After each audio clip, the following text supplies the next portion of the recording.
Yeah. Wake up with coffee and sports. Sunrise glow, listen coast to coast.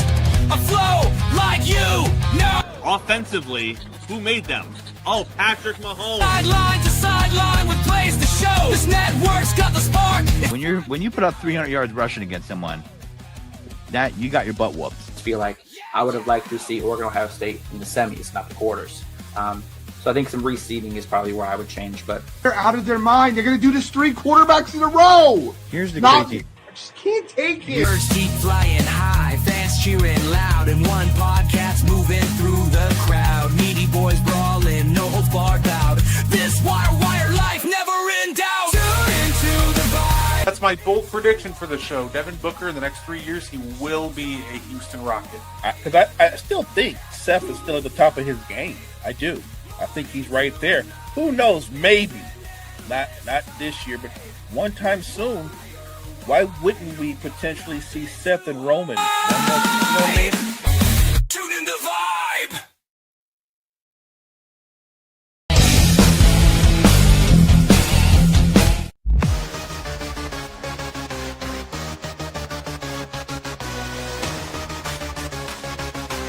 Warning Reds, good centers.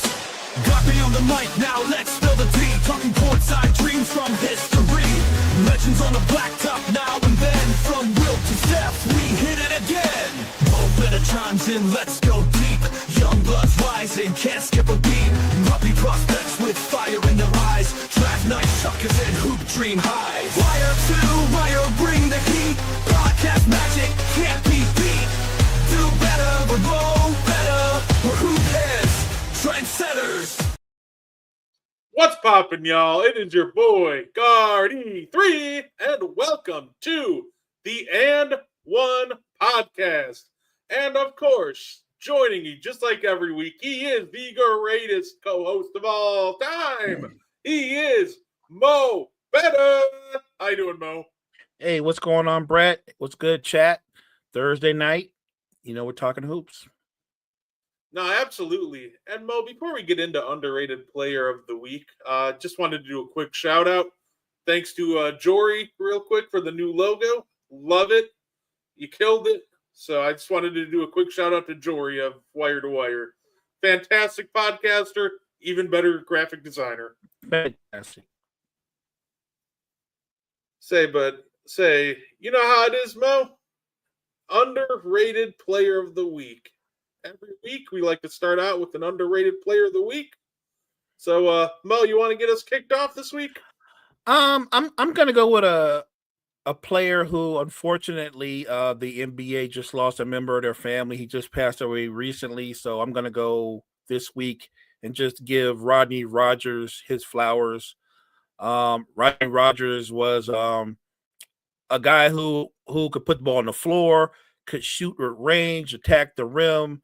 You could argue that he had a similar skill set to Zion, maybe not as physically gifted, but a really good basketball player, a natural scorer, and just a really good guy, beloved within the NBA community. I just want to give him flowers because even after his accident, which kind of put him in a wheelchair and he really only could move, had limited range of movement, never lost that spirit, stayed upbeat, stayed involved, kept trying to help people. So just a big shout out to Rodney Rogers, the way that he competed on the court and the way that he lived his life off the court. Hey, fair enough. That's a great shout out. Shout out to Rodney Rogers, and it's unfortunate that he passed away. So thoughts and prayers to his family, friends, and loved ones. Mo, I'm gonna go to I think I'm gonna do mine with a rival team this week. And I'm gonna start out with a question. If I were to ask you who the Boston Celtics leader in plus minus is, who's the first names you would guess? In plus minus, maybe Peyton Pritchard. Say, He's actually third. My underrated player of the week is the leader in plus minus, and just a guy who's had a big impact at the center position, Neemias Queta. I was a little concerned about the Celtics center position coming into the season. They were losing Porzingis, Horford. I thought it might be a little bit of a tough sledding, but shout out to Queta. He stepped up his game. He's shown he flashed the ability to shoot some from distance and been able to protect the rim for him. Just a very solid presence down low for him. So it just shout out to Queta. He's been terrific for Boston so far. Yeah, I give the guy a lot of credit because his first couple of years, he was really raw, didn't have good footwork, struggled to hold his position in the post, and he just put it to work. Now I look at him, and in a lot of ways, he kind of reminds me of that guy that doesn't put up the flaunty big numbers, but he makes heady, smart plays. He's kind of like a new version of Kevin Looney. Just a really good, solid post player on both ends of the floor. So I love that shout out because he's taken a big stride in his career. No, absolutely. Say one of my one of my favorite Twitter follows is Bucks legend Michael Redd. I always love his Twitter page. He's so positive about the game. He was given some shout outs to Tyrese Maxey and his development over the years. I did love to see that. Michael Redd must just be a really, really positive individual because I do follow him on TikTok. And everything he talks about is for the betterment of the game. I've never heard him utter anything negative about anyone. So look, shout out to Michael Redd for just being a really positive influence on the NBA. NBA Hall of Famer. That's right. That's right. He's a member of the Redeem Team. That's right. Shout out to Michael Redd, immortalized as a member of that team. I love that. Now, speaking of another NBA Hall of Famer, think you know where I'm going with this one, Mo. 2 a.m. my time. Chris Paul and the Clippers parted ways, and it did not seem like it was a mutual parting. So, apparently, according to reports, Chris Paul was a little too vocal and boisterous for some of the Clippers. His leadership style rubbed guys the wrong way. So, yeah, he's gone. Sounds like he was trying to hold guys accountable. It's just a mess over there on the Clippers side of things. Mo, what were your thoughts on Chris Paul and the Clippers parting ways, and what did you think of the follow-up reports of it came down to his leadership rubbing people the wrong way? When I first heard that they had sent him home, the first thing I thought of is this is an example of Chris Paul being Chris Paul, voicing his opinion maybe about the Clippers as a franchise and the work habits and holding your star players and everybody accountable. When's the last time that's been a thing in that organization? Because look, obviously they didn't bring Chris Paul there to be the starting point guard, and he wasn't getting a lot of playing time. I think there was frustration there from him because I'm sure Chris Paul was like, I'm not in my prime, but I can still bring the ball up. I can still give meaningful minutes. And then the next day after he was told to go home, you heard Ty Lue talking, Ty Lue saying, it just wasn't a good fit. We appreciate Chris, but things just didn't work out. That tells me that he and Ty Lue didn't get along. That Chris Paul probably stepped to Ty Lue and questioned Ty Lue's leadership. And this isn't me questioning Ty Lue, but this is me saying this. Ty Lue, he's gotten a lot of mileage, Brett, out of that one championship. A lot of mileage. Like, I know a lot of people in the media, they be killing Doc Rivers about, how much mileage he got out of his one championship. Isn't Ty Lue doing the same thing? Like, removed from that championship, what has Ty Lue done? Am I missing something? What has he done? No, you're right. he just has. He's gotten a lot of miles out of that one championship. He's starting to trend into Doc Rivers 2.0 territory. Oh, I think he's already there. And this isn't a knock. I'm just being real about what is. It's funny because people have their favorites. Doc is low-hanging fruit. But the first thing you hear about when the Clippers struggle or they're not very good, you hear, well, Ty Lue can coach his tail off. It's not. The first thing they say is it's not Ty Lue. Like, it is Ty Lue. If the Clippers aren't playing at their optimum level or they're underachieving, it's the players and it's the coach. It is Ty Lue. And so I can see where Chris Paul, he would butt heads. Chris Paul came to the Clippers. He wanted to retire a Clipper. And I don't think he had illusions of the Clippers being a title contender. But I do think he thought he was joining a team that was a playoff contender, right? And I think Chris Paul was frustrated. In the end, for me, them sending Chris Paul home, and you can tell me the chemistry didn't work or whatever, I think there's a better way you could have handled that. I just thought with all the things that the Clippers have been through over the last couple of years, why do you need any more negative PR? And to me, like, what's the real big issue? Just having him chill on the bench at the end of the day. Look, I do dislike how the way this has ended. Chris Paul is boisterous. We've known that. But Chris Paul also changes the culture of wherever he goes. He made a lot of different teams winners by holding guys accountable.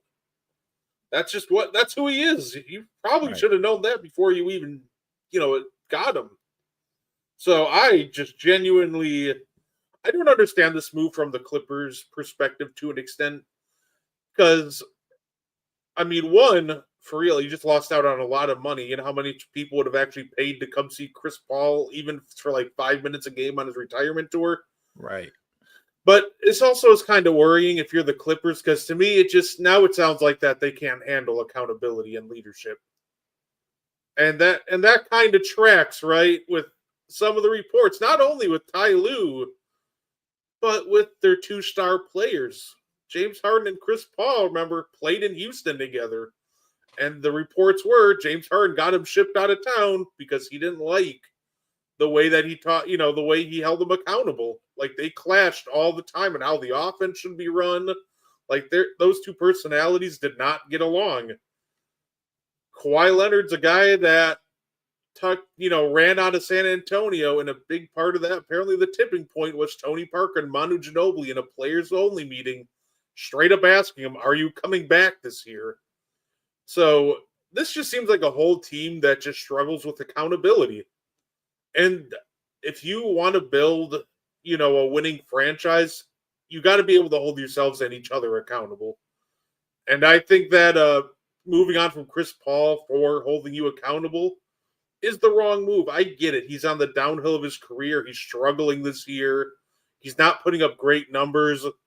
But if you can't handle, criticism coming your way from teammates, then I don't know what to tell you about your positioning as a franchise. That's how you end up in the Clippers' current predicament, where you're 5-16 and 6-16 now, and you have none of your picks. They're going all in, but it just doesn't seem like they have the mental fortitude and toughness to really keep moving forward. It's a weird look, though, Brett, when you use terms like they're going all in. When you field the oldest starting lineup in basketball, you're not going all in. You are struggling to get down the road. Your car is leaking fuel. Like you're not going all in. You're trying to put a Band-Aid on something that needs major surgery. The Clippers, starting with their owner, Steve Ballmer, their general manager, Lawrence Frank, they're trying to avoid doing the hard thing. And you know what I'm talking about. The hard thing is admitting you need to rebuild. The hard thing is admitting we're just treading water. We're not even thinking about winning a title, but we want to continue to be almost relevant. That's a terrible message to send to your season ticket holders, when the reality is you should be cleaning house. Buy Kawhi, by James Harden. Like, you literally need to move off of these guys and get as many assets as you can because, like you said, they don't have none of their picks. What the Clippers did, in part because of Kawhi Leonard and Paul George, they mortgaged their future to make a run at a title. And sadly, the closest they came to winning a title was that first year when they were in the bubble. And they would have won. I think they would have won had they not blown a 3-1 lead to a Nuggets team that wasn't even the best version of the Nuggets. And they blew that 3-1 lead, and they never came close to getting to the finals. And now look where they're at now. They let Paul George walk. Didn't try to trade him. Didn't try to get any value back. No sign and trade, no nothing. Like, Lawrence Frank should be fired. Lawrence Frank has helped run the Clippers into the ground. And I'm sure knowing Chris Paul, he probably said that to his face. I'm sorry. You look at the Clippers, and if you're a Clipper fan, what do you have to be excited about? Y'all ain't winning nothing. And if your team is a lottery team, you still ain't getting nothing because you ain't got no picks. The Clippers' future is beyond bleak. They have nothing going on. Meanwhile, look at Oklahoma City. They're the defending champions. And they're going to have lottery picks in next year's draft. That's crazy. Thank the Clippers. Thank those Clippers. I just think the Clippers are a dumpster fire that doesn't want to admit they're a dumpster fire. Oh, don't worry, Mo. The report already came out that Ballmer really values continuity. So it sounds like Frank is not going anywhere. Look, that as a Laker fan, because we're in the same division, good. That's great.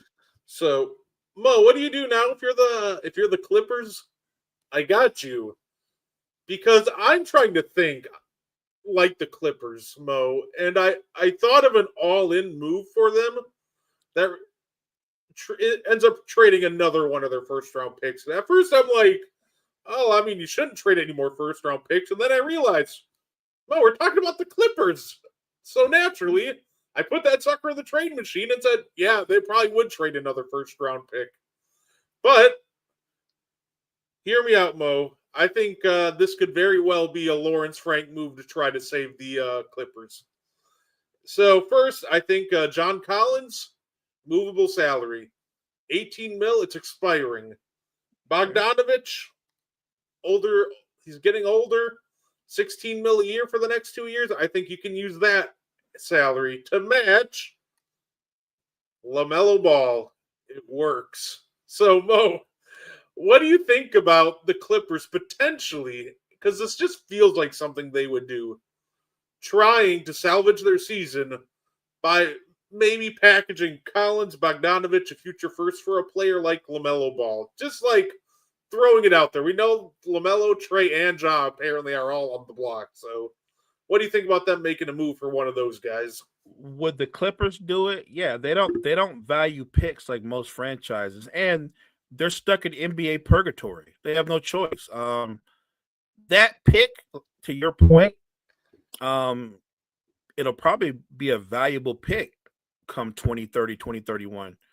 So if I'm the Hornets and I don't believe LaMelo Ball is a franchise player that can take us to the playoffs and not just on a one-off, but make us a relevant, routine, competitive team, I would move off of him. And I don't know about the Hornets, but I know for sure if the Clippers could make that move, that is 100% a Clipper move. Mind you, they would make that move like they fleeced the Hornets. And then once you had to put that together on the court, tell me what that would look like. How long before James Harden and Kawhi Leonard would have both choked LaMelo Ball? No, that's fair. But honestly, we can already tell that the Clippers just kind of want to make splashes, and they're desperate. So this just feels like the perfect storm to make a move for someone like LaMelo. I mean, it's kind of a homecoming. He is from Cali, and I don't doubt it. I feel like if I'm the Hornets, and I want to move LaMelo if I believe that. I guess what I'm saying is if I'm the Hornets, I think I can do better than what the Clippers could offer. Hey, fair. They say now's the time to strike for LaMelo while his value is just kind of at an all-time low. No, I agree. You know what? You put it out there. I know for sure. I think you're right on this, partner. I think 100% the Clippers wouldn't hesitate to make this a reality. But if they can't make it a reality, I don't think that would stop them from trying to put together the same package and maybe pursuing the Trae Young, right? I can see that.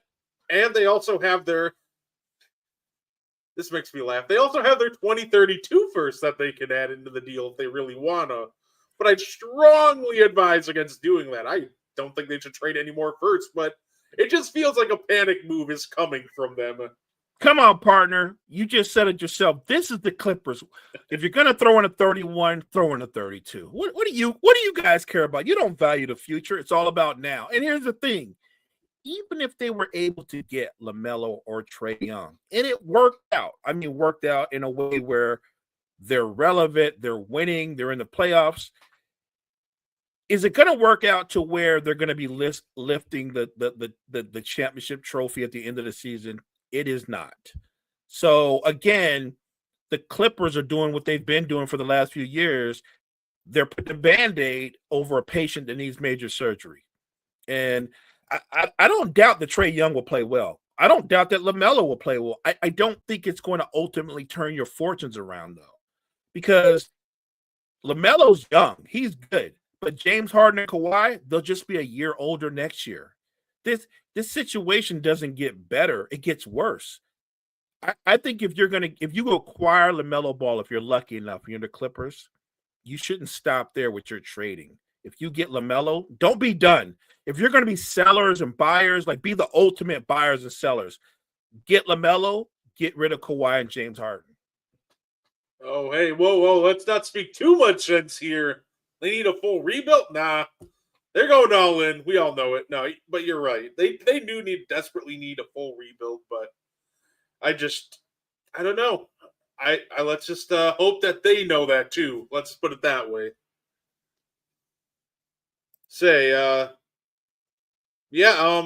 By the way, too, I did. This one was funny. I wanted to backtrack to this because, of course, I got to talk about the now apparently revamped Giannis trade rumors. Revamped for the 6th time in 6 fucking months, apparently. More. Dude, like, they already won. Like, Windhorst, first off, like, yesterday, Windhorst goes, yeah, Giannis already called the Knicks, see if, they'd be interested, etc. And then he backtracked the next day. It's frustrating. LaMelo goes, you're right. It just feels like a panic move is coming for the Clippers to try to salvage their season. Yeah, you're right, Kyle. It's just frustrating, right? Like, it's just annoying to deal with because I know that Giannis could very well leave after the year. I wouldn't be shocked if he left after the year's up. I wouldn't be shocked if they traded him mid-season, but I don't need to hear about it like every other day. It's just irritating at this point. Also, you know what's irritating? Guys, for your respective fan bases, if you want Giannis, you're going to need Giannis money. I see too many teams people going like Spurs fans, for example. Well, I want Giannis, but I'm not getting rid of Castle or Harper. Well, you want Giannis, you're getting rid of Castle or Harper. Either or.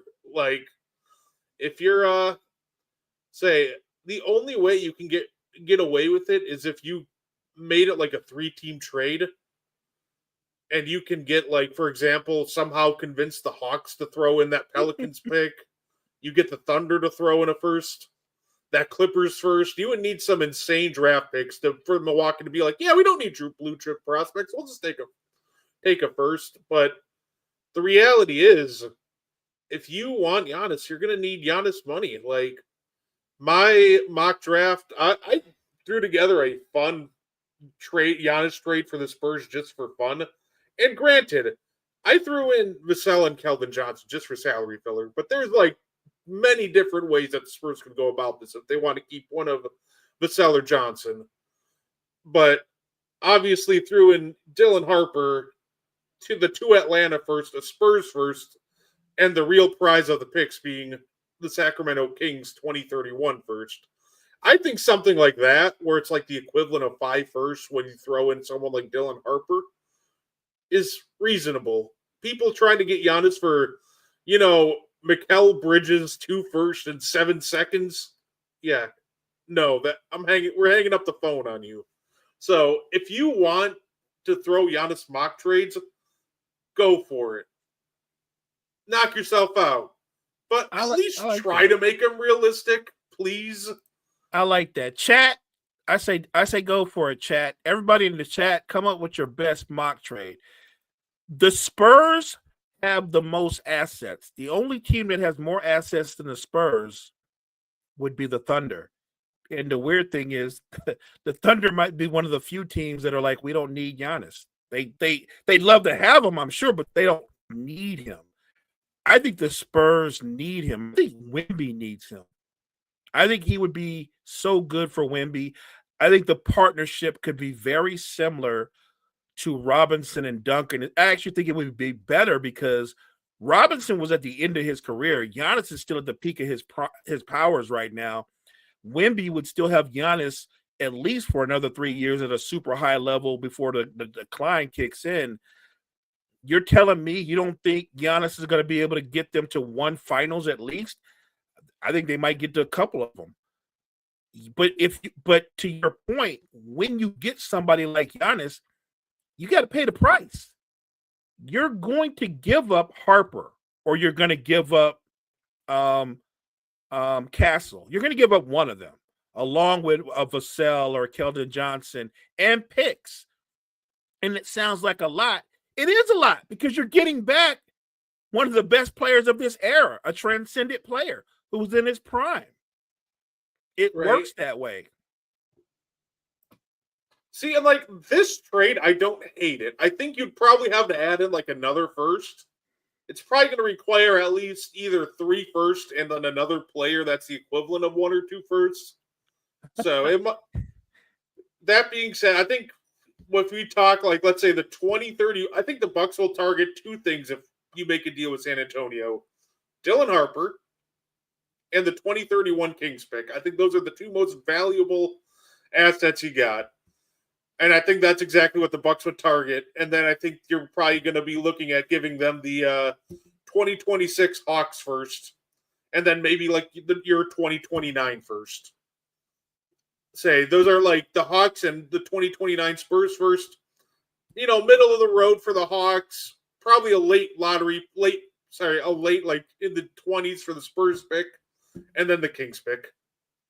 You know what was crazy? Ronnie straight up. I mean, right. Look, I don't think the Thunder are in the Giannis market. I don't. That doesn't mean that they aren't. Sam Presti's a genius. And the crazy thing about Sam Presti is he has the draft capital that they wouldn't have to give up any of their young stars because of how good of those draft picks are. Now, they would have to give up some guys that can play, but you wouldn't have to give up Chet or J-Dub or somebody like that. They're going to have 2 picks that are going to be in the top 10. The only question is how far up in the top 10 they're going to be. That's crazy to me. Because I'm sure a lot of people are already looking at Cam Boozer. By the way, I watched the young man play last night. Whatever you think of his father, he looks like a carbon copy of his dad when he plays. Yeah, and the funny part too with the Thunder, right? And I kind of looked at this. They could make the salaries work without adding in Chet, J-Dub, or obviously, Shea's off limits. We know that. That'd be the goal of trading for Giannis. Right. But they can make the salaries work without actually adding in Chet or J-Dub if they went the picks route. And then you add in like the Clippers pick and it's enticing. Let me give you the names that it would require. You go Hartenstein, Aaron Wiggins, Deng, Nikola Topic, and Sorber. They're rookie from this year.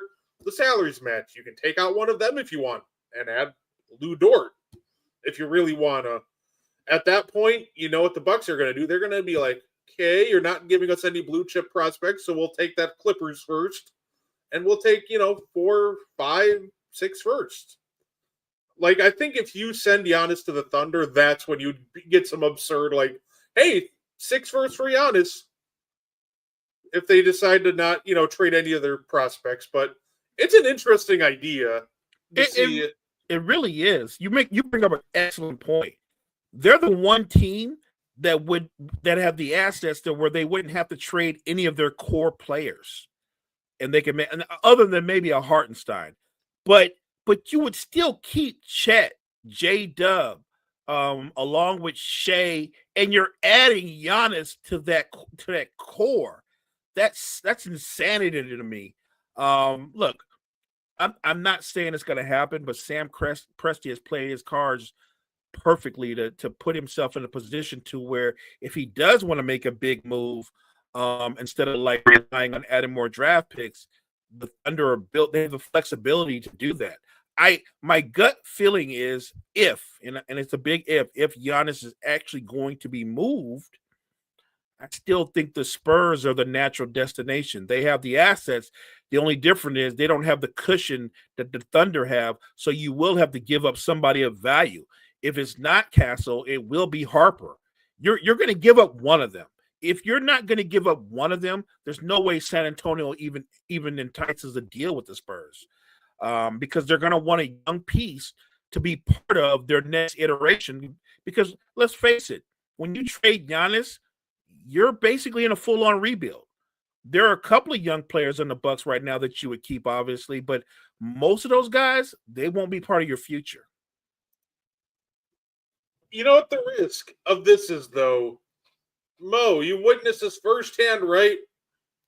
Kawhi Leonard was going to be Paul George was going to be a Laker. They just had to wait until he hit free agency, and then that never happened. Kawhi Leonard, obviously, was going to be a Laker, but he got packaged with the whole Paul George. But I'm more like referring to the whole Paul George situation, because I remember hearing all like that, season before that. Oh, Lakers aren't going to trade for Paul George because they're just going to wait for him to hit free agency. Then they'll sign him in free agency. He wants to be in LA. So you can run this route, but obviously it's very risky because then you turn it into open bidding. And then once you hit open bidding, like, it's anybody's game. So and it never pans out, right? Because if you turn it into open bidding, now you've put it in Giannis's control, right? So there's certain places he's not going to go play. Just for example, Giannis is not going to become a member of the Indiana Pacers. That ain't going to happen, right? Giannis is not going to go join Cade Cunningham in Detroit. I don't think that's going to happen. I don't see him playing in New York. I don't think that's going to happen. He's not going to be a Sixer. It's not going to happen. I think he has 3, maybe 4 teams tops that he looks at and goes, I feel comfortable playing there. I think I can play there. I think I can fit with their stars. I think there's only a couple teams that if he were ever to leave, there's only a couple teams, 2 or 3 teams that he's serious about. But if you try to be, let's just wait him out and wait till he's a free agent, that's a horrible strategy. If you're a Knicks fan and you're like, let's just wait him out, you're not going to get him. You won't get him. So Giannis is under contract next year. Right. That's why I think the Bucks have more leverage than people think. He has a player option before the 2027-2028 season hits, but next year he's a member of the Milwaukee Bucks. So as of right now, you can get, if you trade for him right now, that's getting 1.5 years of him. Even if you wait till the offseason, you're still getting a haul because you get the inside edge to court him for that year and can try to convince him to sign. So it's one of those things that, while I don't think Milwaukee has as much leverage potentially as they'd like, I think sometimes people are underselling how much leverage that they have because, hey, they still have him next year, and whoever trades for him, if you can win him over, that could be your key to winning the Giannis sweepstakes and getting him long term. I agree. Look, the fact that the Bucks are going to have him under contract through next year, I think they do have more leverage than people think because he might want to be traded and other teams might want to be trade for him. But if the Bucks don't feel like people are offering fair or decent compensation, they're in no obligation to move him. even though he wants to be traded, I know if I'm in Bucks management, I could be like, look, Giannis, I get it. I know you're ready to go, but I'm not going to just take any deal. I want to do right by you. But if I'm the GM of the Bucks, my first priority is to do right by the Bucks. And it has to be. I think the negotiations would almost be like I think it would be like almost like a Dame situation where Dame was like, I want to go to Miami. And Portland's like, great, we'll try to send you to Miami, but if it doesn't work out, we're going to do what's best for Portland. Yeah, I don't think Giannis gets traded at this point in season. I think this is going to be a situation where it's going to be next offseason. And even then, if Giannis requests a trade, I still think the Bucks have quite a bit of leverage because you're looking at teams having potentially having the inside track to a top 3 player in the world. And if I'm the Bucks, yeah, I'm aiming for young guys with potential. The thing with the Bucks too is they're not great drafters, and I wouldn't stop that from getting a haul of draft picks, obviously. But if I have a choice of a bunch of picks or getting less picks, but then getting someone like Dylan Harper, I'm taking like the Dylan Harper package. I like that. I don't want to get crazy because I think Dylan Harper has all the potential in the world. Here's the crazy thing about Harper. Castle is a freakish, explosive athlete. Like, it's not even close. Their physical metrics don't match. Castle's in a whole other level. But my gut feeling is that Dylan Harper is going to end up being the better player, if that makes any sense. I'm not saying, and I think Castle's going to be really, really good, but I think Dylan Harper is going to eventually surpass him and be an even better player. I think so too. I think it'll end up in a situation like this. I think Castle will end up being the better two-way player. Yes. But yes. I think Dylan Harper will just be the better player. Yeah, maybe that's what I meant. Like, Dylan Harper is going to be the guy that might drop 26, 27 points a night, 6 or 7 assists. Castle might be an all-NBA defender and still give you 18 to 20 a night. I agree. I think he'll be a better two-way player, but I think Harper will be more of a primary in terms of scoring. Dylan Harper's game reminds me a lot of, like, Jalen Brunson. I think he can reach, like, almost like fringe to all-NBA, like, levels of stardom. Like, if he became an all-NBA player before his rookie contract's up, wouldn't surprise me. I think Castle's potential, to me, I'm thinking more like a Drew Holiday, where you're looking at, like, maybe an all-star caliber player, which both of those players are really freaking good. But obviously, I'd say if you had a choice between Jalen Brunson or Drew Holiday, probably leaning someone like Jalen Brunson. Most teams are going to do that. And that's fair. Look, Drew is that's a good example, by the way. Drew is a better two-way player, right? If you said who's the better all-around player, you would say peak Drew Holiday was a better all-around player. But who can have a bigger impact in terms of what they do at their best? It would be Jalen Brunson, because he can give you 28 to 30 a night, not just in the regular season, but he can do that in a playoff series. He's just a dominant scorer. So I like that comparison. I don't think you would, if you're the Bucks and you get Castle and not Harper, I don't think you're sad. I think Harper is Castle will be a big part of your rebuild. He's going to be a star. But I think if you get Harper, I think he does have a higher ceiling. By the way, I do love the name. By the way, Pacers stink. Terrific. Yeah, I wasn't going to go there, but that's pretty cool. Do you think Bronny has the potential to be a good player? I think he does. I think when I look at Bronny, I think he could potentially develop into a solid rotation player. If you're looking at anything else above that for Bronny, I think your expectations are too high. But if you told me that he developed into a quality rotation player that could give you 15, 20 minutes a night, remember, Bronny, before he went into cardiac arrest and had the heart issues, he was projected to go 17 in the draft. Like, he was graded out as a first-round talent. Now, everything kind of fell apart after the heart issues, but I do think the potential's still there. And if he became like a quality rotation piece, it really wouldn't shock me.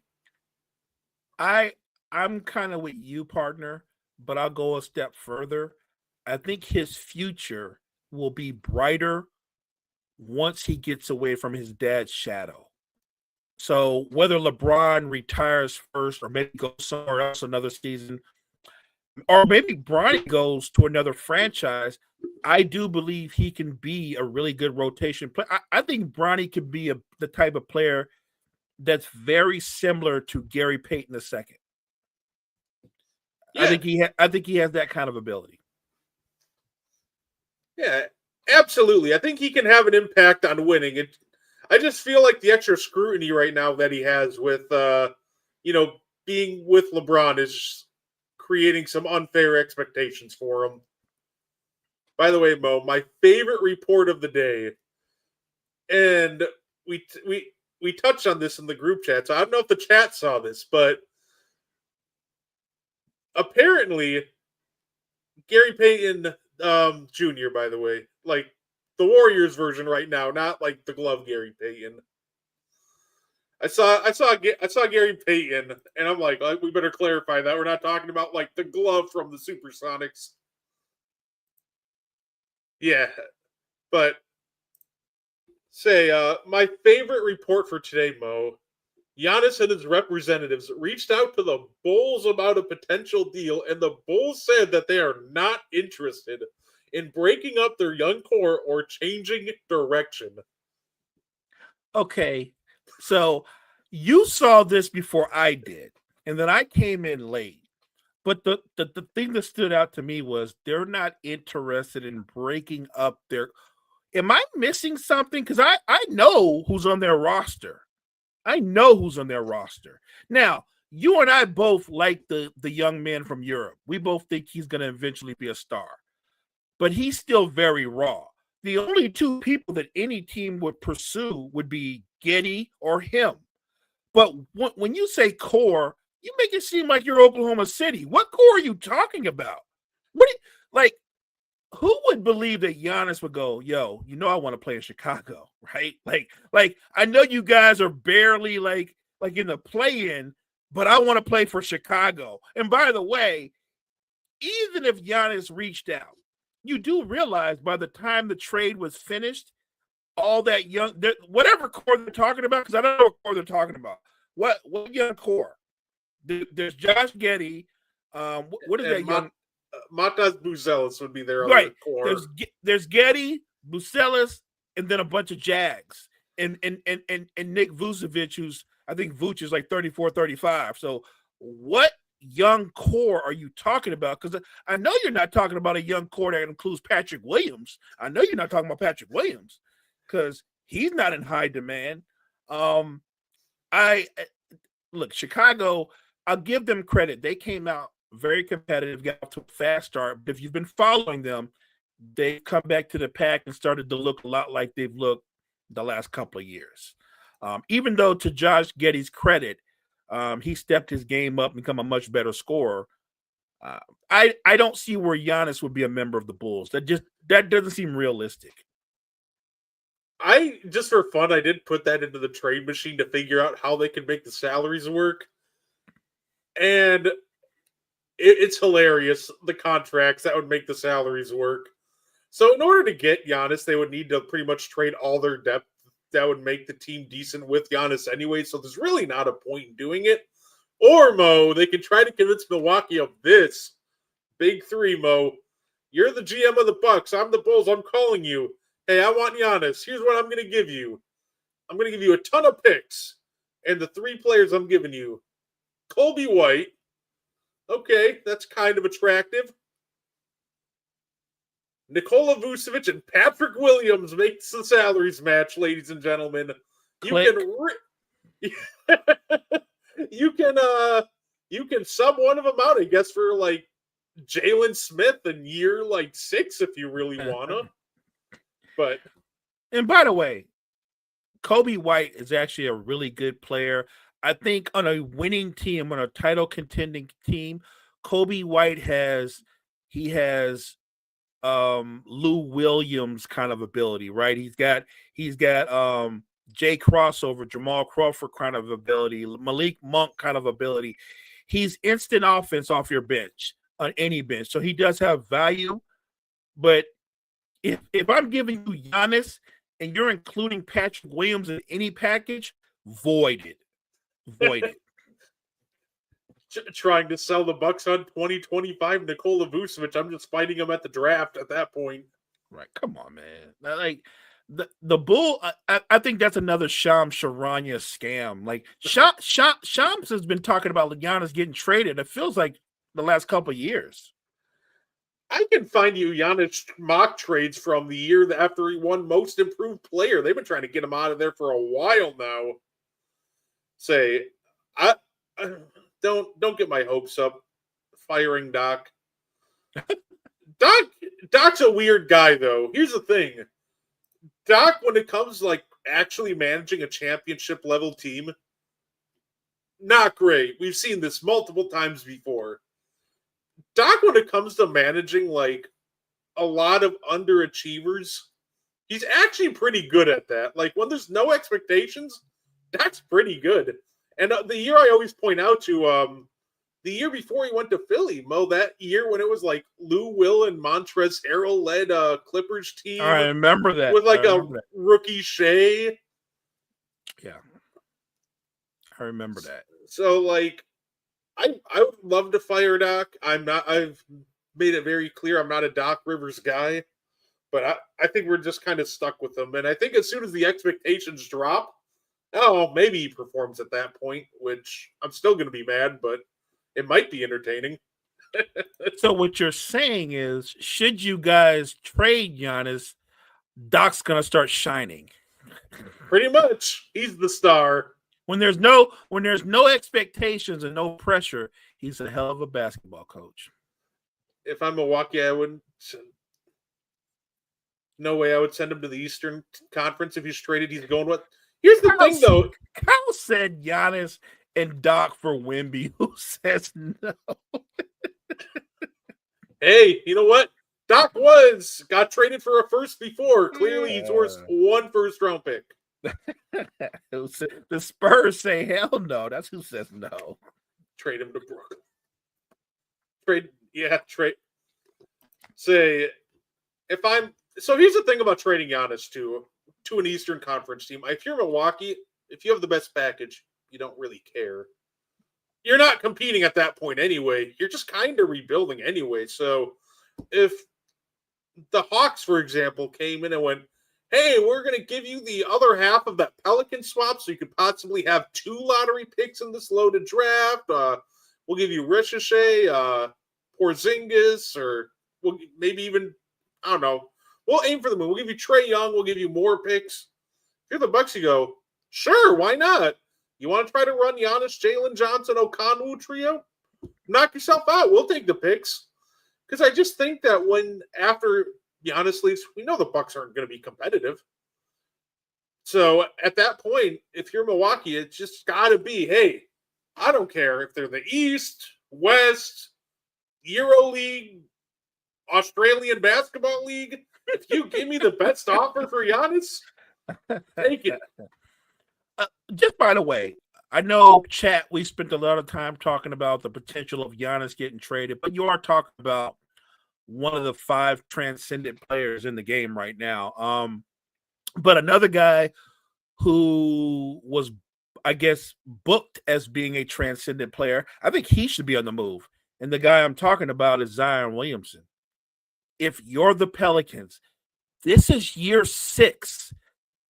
Zion has played in 214 of a potential 426 games. This is year 6. You've seen him at 280. Now you've seen him at, I want to say 240. And you know what's consistent?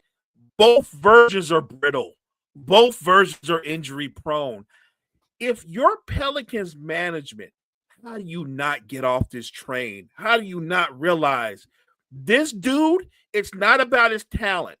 But for whatever reason, his ass can't stay healthy. And we would be crazy to invest in him going forward. Not when you know, Brett, there are plenty of stupid franchises out there that will give you a king's ransom for his potential. By the way, Mo, something incredible just happened. For the first time in his career, LeBron James has scored under 10 points in an NBA game. He finished the game with 8 points. That's the first time it's happened in his career, I believe. That happened tonight? Yeah. He went for 8, 6, and 11 in a 3-point win versus the Raptors. I mean, it's kind of stunning only because the last game he played, he barely got 10. He was actually in the, I don't know if you saw the game, but the Lakers were getting the brakes beat off of him. And LeBron comes back in the game knowing this is not even about winning now. It's I'm going to get them 10 points. I'm going to tell you how LeBron James' mind works. I'm going to tell you how his mind works. He got killed on social media for stat padding. He did, right? He did. So what does he do? What does he and Clutch Sports do? Let's come back the next game. And let's just go ahead and not get the 10 points. Let's be done with it. You know what I mean? Like, everything they do, it's so ungenuine. It's so rehearsed. Honestly, look, the record he put out there, even though it ended tonight, it will not get broken anytime soon, if ever. Yeah, I think the record breaking tonight was just LeBron having an off night tonight. He shot 4 of 17 from the field. He tried to get there, but it just didn't work out. He didn't get to the foul line? No free throws. God damn, bro. He took 4 of 17, took 5 threes, and they didn't give him any free throws. And they were playing against who? Raptors. Maybe I should give some credit to Scotty Barnes. I don't know. Scotty Barnes might have been on his. Look, I'm going to give credit where credit is due. If you were to talk about teams that have surprised me, I'll be honest. No team has surprised me more than Toronto has. And they're finding a way to make it work. And I hope, because as a fan of the game, I hope they can make it work all the way through the season. The Pelicans need to stop waiting for Zion. 100%. He is a waste of air. Yes. Yeah, no, absolutely. This was a trade that should have happened a couple of years ago, but it was always, well, if he comes back, the potential, even before this year started. I remember already talks because Mo and I did an episode of what we did NBA stock market, because people kept talking about, well, Zion, he lost weight, he looks healthy, he's going to be a top 10 player this year. I'm like, is he going to be or is he going to be a top 20 player this year? Because now he just looks like athletic Derek Favors, where he's too big to guard, quicker forwards, but he's too small to guard bigger forwards. This is facts. I'm not. This isn't me rooting against Zion Williamson for having a great year. This is me just saying that if you're the Pelicans, it's time to this divorce needs to happen. You look at the Pelicans and they're like a rudderless ship. I don't know what direction they're going in because Zion's not the dude. You might be better off. I'm going to put it out there. Not just trading Zion, but trading Trey Murphy, moving on from Herb Jones. You might be better off starting off fresh with Fears and Queen and whatever draft picks you get back in a Zion trade. I actually think that is a more favorable outcome than just standing pat and waiting on Zion to save you, knowing he's never going to do it. It's my favorite part of the offseason. Not going to lie, Pacers stink. That and every year you get the centers that are never going to shoot threes in game, practicing corner threes. I think my favorite one from this year was when I open up Twitter and the first thing I see is Rudy Gobert working on ball handling drills and shooting threes. I'm like, Rudy, I'm going to sound like Patrick Ewing, but are you going to shoot that shot? Do you work on that shot? Come on, man. If anything, work on catching the ball and finishing at the rim. He's awkward in the sense as soon as there's somebody in front of him in traffic, Rudy just nah, I'm good, and he just fumbles the ball too much. So to watch him work on ball handling and three-point shooting was hilarious to me. Let me ask you something. Do you think the Timberwolves should stand pat with the roster they currently have, or do they need to? Because I think they need to add. I think they need to add another perimeter player to take some of the load off of Ant. It's because it's kind of crazy, right? Alexander Walker, who was a member of their team last year and a 6-man and played really well for them, He's on the Hawks now having a career year.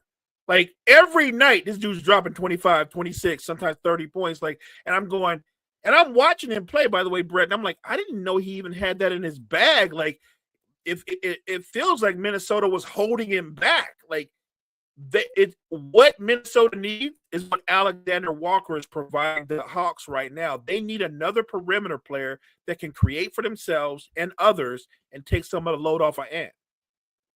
And I agree. I think the Hawks are probably not the Hawks. The Timberwolves, it feels like, are maybe the most dangerous team to make one of the most dangerous teams to make a splash trade for one of these point guards. We talk about Trey, Ja, LaMelo being available. It feels like the team to watch is the Minnesota Timberwolves. Mike Conley just isn't cutting it anymore. And Rob Dillingham has to like put his whole body into shooting an 18-footer. Like, it's not good right now. They need more ball handling. They need more playmaking on the perimeter. And because if they don't have that, I'm just going to watch teams in the playoffs trap and get the ball out of his hands and be like, all right, here we go. Somebody else make a play. And at that point, what are you really doing? Like, do you want Jaden McDaniels to attack, ISOs and defenses? Are you going to give it to Rudy to try to make something happen? No, you can't do that. So I just think that they need another playmaker. Otherwise, the Western Conference Finals again, well out of reach. I'd be shocked if they made it past the first round with this current roster. Yeah, I'm looking at Denver. Obviously, I'm looking at the world champs, the Thunder. I'm looking at the young Spurs. I don't think the Timberwolves could beat none of those three in a series. Not if they're all at 100%.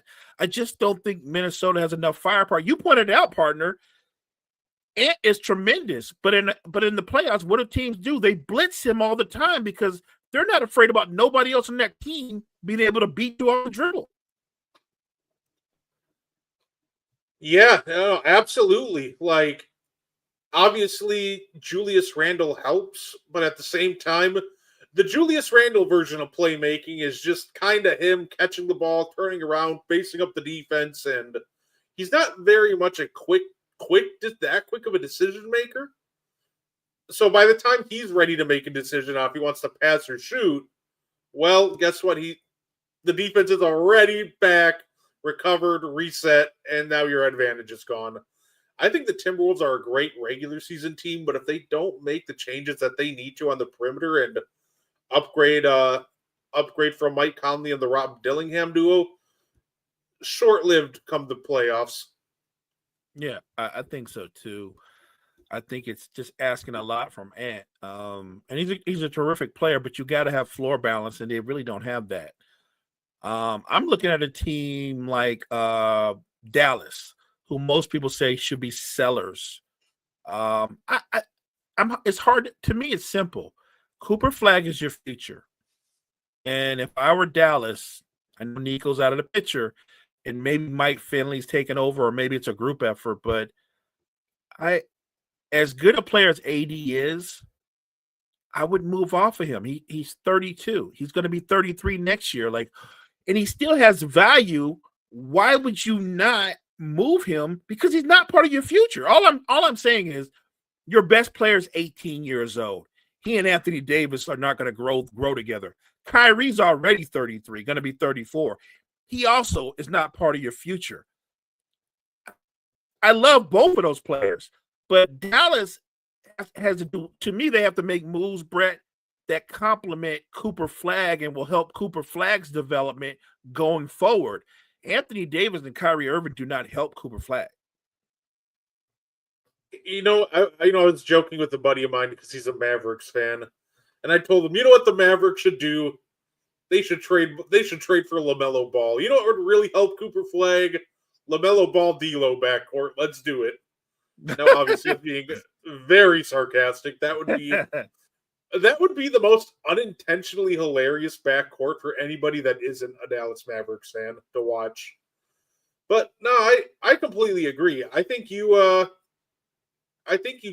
what's funny? I think you look at Anthony Davis trades, but you keep Kyrie. I think the big thing with Cooper Flag right now is he needs somebody to set him up, and I think that will be true next year. I think having a playmaker that can help set him up and kind of push him more into a secondary playmaker role would help him a ton. And unless you're getting like a point guard back in an Anthony Davis trade, I think it would actually better Cooper Flag's development if they kept, Kyrie. I think that's one way to go, but the truth is, you kind of read my mind. I'm looking for a perimeter player for Anthony Davis.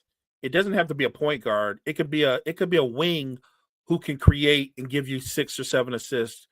I'm a Kyrie fan. I just don't. It's not like Kyrie's a traditional point guard, because he's not. He's a shoot first point guard. So remember, you don't even know what version of Kyrie you're getting back. You're getting back. He's going to be 34, and he's going to be 34 coming off a horrific injury. Is he going to be the same Kyrie that could tie the ball on the string and be able to stop on a dime and cross people over? Like, if he's not that, and he's a lesser version of himself, I don't think he's valuable to the Mavericks. You know what? You're a Knicks fan. I have a question for you. I mentioned this name earlier, but What does Mitchell Robinson work on in the offseason? Like, how is he shooting 17% from the free throw line? I know his value as a defender and like a rim runner, but like, does he not shoot free throws in the offseason? Is he like scared of the free throw line? Did they take it out in the gym he works out in? Like, there's being bad at like free throws. Like, we've seen some bad free throw shooters. Like, we've seen Ben Wallace throw out brick after brick, DeAndre Jordan, obviously Shaquille O'Neal. But shooting 17% from the free throw line is just next level bad. So I don't know. Your boy needs to get in the gym and lock himself in there till he hits at least 2,000 free throws. The problem with Mitchell Robinson is people will point out that he's a good rim protector, and he's obviously one of the best offensive rebounders in basketball, but you can't keep him on the floor, Brett. One, he's a natural fouler. He stays in foul trouble. Two, the man can't make free throws. Late in the game, he can't play meaningful minutes late in the game because every team you play is fouling him, because you know you're winning that battle. Like, he has limited value because of his own short failings. Like, how many valuable minutes can you play somebody like that? And he has no post game. He has no post game at all. So he has a particular skill set. If I'm the Knicks, I would move him for another big who can do a similar role, but maybe do it better, and not cost as much. I don't value him as much as other people value him because he's a situational player. I think you should pull a Rick Barry and start shooting underhand. His workouts are like Ben Simmons, and he makes 90 to 100 free throws in the offseason. It's what's mind-boggling about Mitch. Like I said, I like his game for the most part. He's just got to figure out this free throw thing. But the weirdest thing, Mo, is last year he was a 68% free throw shooter, and now he's down to 17. So to me, that tells me, like, whatever's going on, I feel like it's up here. It feels like it's just all mental with him at this point. Because how do you go from 68 to 17? I think he can be such a valuable member and contributor to that Knicks team, but he's just got to, like, at least see if he can get back up to, like, 50% from the line. 60 would be great, but if he can even get up to 50, that would be clutch. So you said he was 68 last year. Yeah. But what has he been most of his career? You know what I mean? Because I feel like last year was a blip and not who he really is, indicative of because who he really is usually a guy that shoots 50 or under 50%. He's just a horrible free throw shooter. I think last year was more of a one-off than he broke through. Now this year is like to the extreme the other way. I'm just saying that if you're the Knicks and you want to go on a deep playoff run, he's got to get better, or you just can't play him. That's all I'm being realistic. You can't play him. Like, you can say what you want about Rudy, but Rudy can make free throws. He's 51% for his career. So, like, last year was an anomaly, but this year's like the other way anomaly, which, hey, if anything, that means, regression to the mean. So at some point, he'll get hot. right? Because The Knicks said he said we're not moving him at all. He gives the Knicks 10 or 12 second chance shots. Yeah, the problem is some of those are his shots. He can't shoot. Yeah, like you said, I understand the value of Big Mitch. I just had to throw it out there because to me, it's just so weird watching him all of a sudden just be completely unable to hit free throws. Like he was never good at it, but I've just never seen a drop off like this before. I don't know. Like I said, I get the value on the good things that he does. I don't know if the good things he does outweighs the bad things. If I can't play you late, I got a problem with that. And you can't say you don't care about the missed free throws. What if Mitchell Robinson's at the free throw line and you're down 103, 102? You are going to care because we both know he's going to miss both those free throws. Probably Mitchell's free throw percentage. But it's going to be close, Kyle. Very close. Say, by the way, had a game winner tonight too. VJ Edgecombe with a game-winning putback to beat the Golden State Warriors 99-98. So good for him. Love to see it. Speaking of the Warriors, they're going to the playoffs, Brett. Playing, I think they'll probably be a play-in team, but this team right now, as constructed, is just not good enough. You know the problem. You know the funny thing is Jimmy Butler's slightly younger than Draymond and Steph, but right now Jimmy looks like 5 years older than them. Hey Mo, guess what? There are problems with Jonathan Kuminga. Who would have seen that coming? Not again. More Kuminga gate. Like they want him out, and God knows he wants out. It shouldn't be hard to make any kind of move. The funny thing is, the Warriors, for a team that's not in love with Kuminga, they're asking a lot. Like when teams say they want him or they're interested in him, Golden State's like, well, we just want a couple of number one picks and some. Like they want a lot for the guy that they don't really want. I think that's kind of weird. The kid has all the talent in the world. I still don't think he's going to end up being a star. That doesn't mean that he won't be. He can't be very good in a certain role because he can score. He can score the basketball. And Golden State is in a weird NBA purgatory, Brett, right? Because Steve Kerr is hell bent on going on one more run in the Steph Curry era because Steph is still playing at a high level. The only problem with that way of thinking is when you think in that narrow lane, you're never trying to develop your younger players. You're never getting ready for the next thing, the future. The Warriors have not made any moves for the future in a long time. And granted, look, I know they get burnt. But that's their own mistake. No one told them to draft that stick, James Wiseman. It was a terrible pick. It was a terrible pick. Terrible pick. But they did it, and they got burnt. I, Mo the fan, I think it would be great if Steph, Draymond, and Jimmy could go on a great run and maybe get to another finals. But the reality is they're not going to. They're not going to the finals. The Steph Curry Warriors, whatever, like when people go, well, Giannis is not going to the finals anymore with the Bucks. That's the end of that. I feel the same way about Steph and company. Love Steph. Respect Steph. Draymond, Jimmy. It's over. It's over. Steve Kerr, start making moves for the future. I'm not saying nothing crazy like trade Steph, but start making moves for the future. You know, they kind of giving me Clippers vibes, and like they probably should. At the same time, I'm fully expecting the announcement of breaking news: Warriors trade for Michael Porter Jr., giving up a couple more first. You see that. I don't understand. I just, it's tough, right? Because they're trying to keep that same synergy with Steph and Draymond, and they wanted to add Jimmy, and I get it. But you're asking a lot for guys that are all in their mid-30s to carry a basketball team to a finals. In the conference that's a little bit deeper, especially at the top, Like, could the Warriors? And I didn't even mention the Rockets. I was talking about the Nuggets and the Thunder and the Spurs, even the Wolves, the Rockets. There are so many really good teams at the top. Golden State, in terms of being relevant and competing for a title, that's over.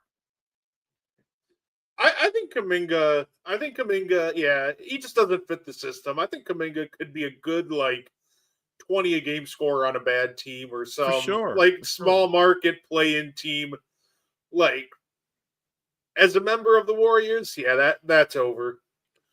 I thought he's going to be the future for a while too, but say his play style and Steve Kerr's system just don't mesh at all.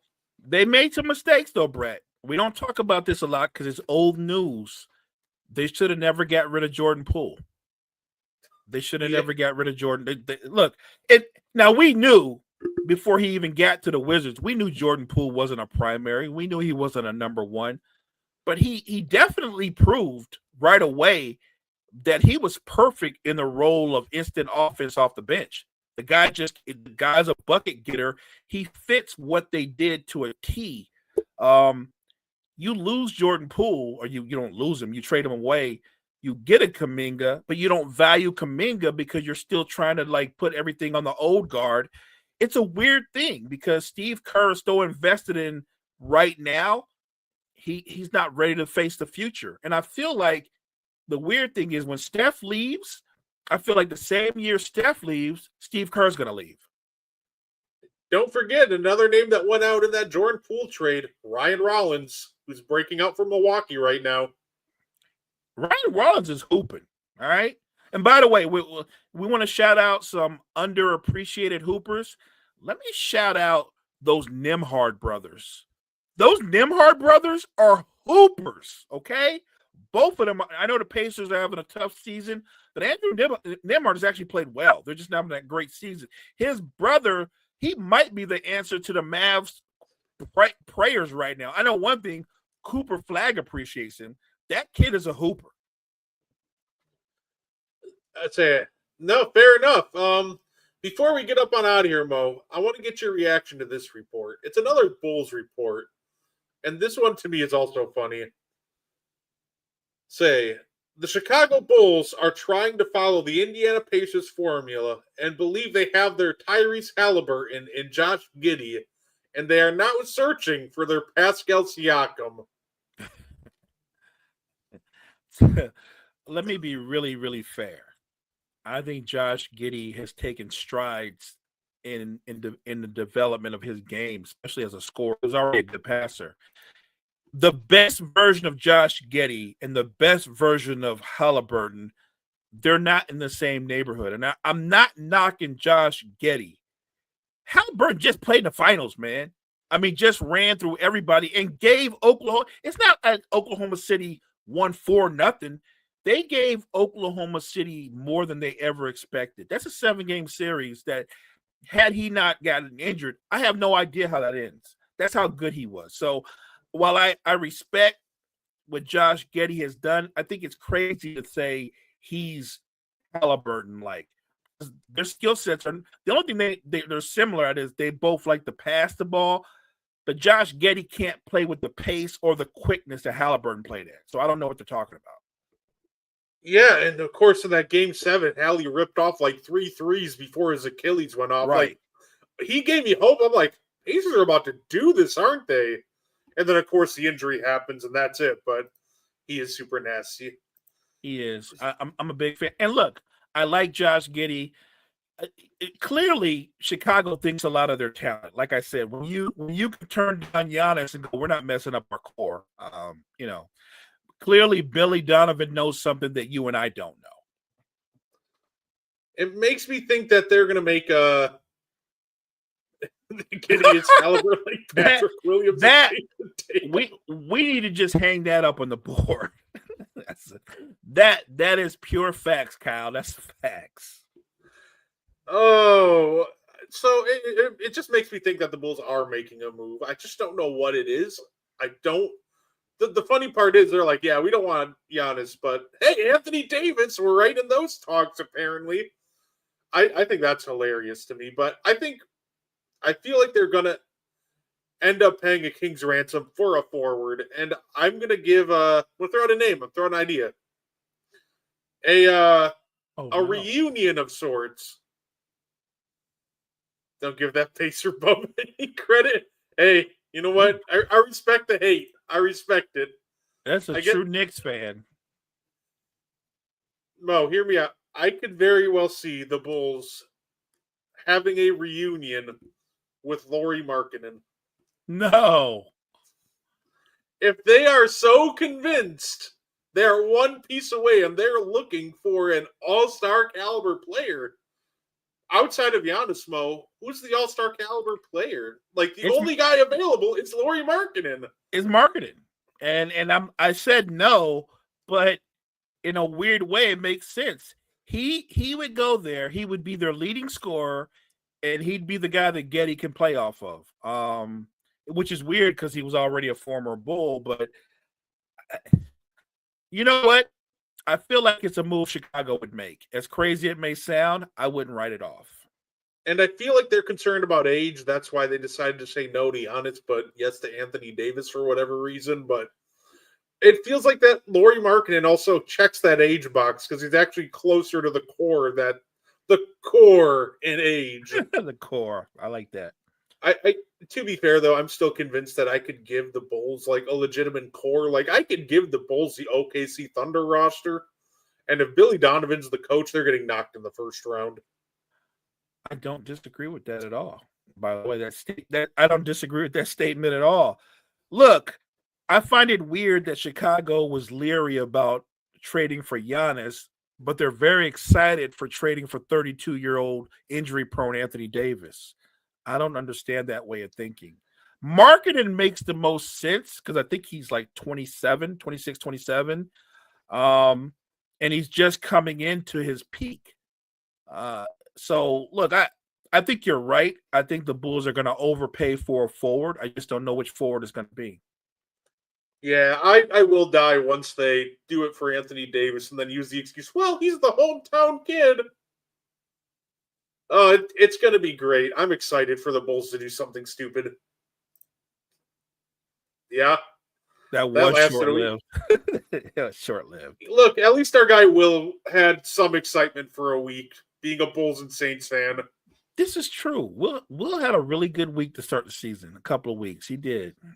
And look, I don't think the Bulls are going to be a horrible team going forward. I think they're going to be a team competing for the play-in. But they've been a team for the last 3 or 4 seasons competing for the play-in. Like, at some point, if you're my head coach and we're living in the play-in, I have to look at you. And yet, what did they do? They gave Billy Donovan a raise. It's the same 4 teams in the play-in in the East. My Thunder, nothing else to say. Fair enough, Kerm. I love how it's the same 4 teams in the play-in every year in the East. Every year, it's some variation, different seeding, but it's like, who's in the play-in? Okay, it's the Bulls, it's the Hawks, it's the Raptors, it's the Heat. Right. Every year without fail. Say, no, fair enough. But hey, that's all we had for you guys today. Anything you want to add before we get up on out of here, Mo? No, thank you guys so much, especially the chat. Very live. Kyle, the Knicks fan, Pacers stink. I love that moniker, by the way. Karam came in at the last minute. Karam, look, you're the man. Your Thunder are the world champs, looking every bit like the world champs at the start of this season. Just got J-Dub back. Nothing I can say. They're the best team in basketball, and until somebody knocks them out, and that's going to be a hard takedown. But yeah, appreciate you, chat. Appreciate the energy. Thank you guys so much for joining Brett and I. You guys have a great night. Yeah, absolutely. We thank you guys for tuning in. Make sure you guys catch Passion and Precision tomorrow night with our guy Kyle. Maybe he'll talk about the Billy Donovan Invitational.